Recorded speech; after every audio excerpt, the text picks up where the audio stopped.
All right, folks, glad you made it back here. The state of Virginia is making a big change in its hiring practices. Governor Glenn Youngkin has announced that they will eliminate the requirement that applicants must have a college or university degree in order to secure a job with the state or its agencies. The change will apply to almost 90% of state classified positions and will take effect July 1st. That begs the question, is so-called higher education becoming less valuable? To discuss, I'd like to welcome the host of Money Talk with Melanie, that's Melanie Collette, as well as commentary editor for the Washington Times, Kelly Sadler, and of course, our special guest, Newsmax contributor, Betsy McCoy. Okay, guys, so Melanie, I'd like to start with you. Universities have been under fire for the past, well, couple of years for catering to the left's woke agenda in the classroom. Because of government subsidies, the prices have just shot through the roof. As more Americans do a cost-benefit analysis, are they finding that college just isn't all that anymore? I'm sure that they am, and I feel like a bit of a hypocrite as someone with a couple of letters behind my name, and someone who is taught on a university level. But I will say that when I taught financial literacy in the high school classroom, I often directed students to license opportunities, careers where they only need licensing, where they only need certification, where they could really make six-figure salaries. So, and because of the wokeness going on in college, people want their kids to learn the basics of whatever it is that they're studying, to take whatever job opportunities they have. They don't want them to have their ideologies indoctrinated. They don't want that. And so, of course, the market, in my opinion, is bearing out the decline in people taking college degrees, and it should do that. That's exactly how the market is designed. Yeah, and you know what? To be frank, woke loses money. It doesn't make money. Right. Kelly, Youngkin's policy has earned praise from Trump's former Education Secretary, Betsy DeVos. She tweeted this, quote, "Another smart move by Glenn Youngkin. There is no valid reason for blanket degree requirements, which are a big part of why the cost of college just keeps going up," end quote.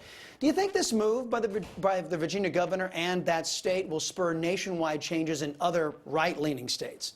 Well, let's hope so. I mean, Maryland was the first state to enact these requirements, or lack of requirements. Basically, a high school education can get you a job in government. Glenn Youngkin followed Maryland's lead. 7 other states in the nation have done so. And let's hope more right-leaning states adopt this. Basically, you can learn throughout high school, if you have an apprenticeship or jobs, you can learn on the job. And so, you know, even graduating and getting your first, an entry-level job can prepare you for bigger things, climbing your way up the ladder. It shouldn't necessitate a 4-year degree. And let's just be honest, I think doctors and nurses should go to school to learn their trade. I don't want to get on an airplane without the pilot having learned his trade. However, a liberal arts education nowadays is just liberal indoctrination. It turns out these woke students that are anti-American, that are socialists, that go against the fundamentals of our country. And so a liberal, education nowadays, or a liberal arts degree, doesn't amount to anything. Doesn't amount to a hill of beans compared to kids who got out of school and started working on the job. Yeah, and with all the emphasis on the 4-year degree, the trades have really suffered. Right. And I think, hey, you're not going to go to a liberal arts major to fix your car or to repair a busted pipe. Betsy, conservatives would say that everything the extreme left touches, they destroy. Is that what's happened to college education? Well, it certainly has. As Kelly just pointed out, so many of the courses that kids take in college now have literally no usefulness at all in the outside world. We want all our young people to have broad minds and learn a lot, but the fact is, fewer than half of Americans, in working age Americans, have a college degree. And we cannot afford to disqualify those people from jobs in our state agencies or anywhere else. Instead of having a degree requirement, let's have an entry exam that tests their basic knowledge of math and reading and the ability to follow instructions, the ability to use technology like computers in an office, and then take it from there. Base the decisions on merit, not on these degrees.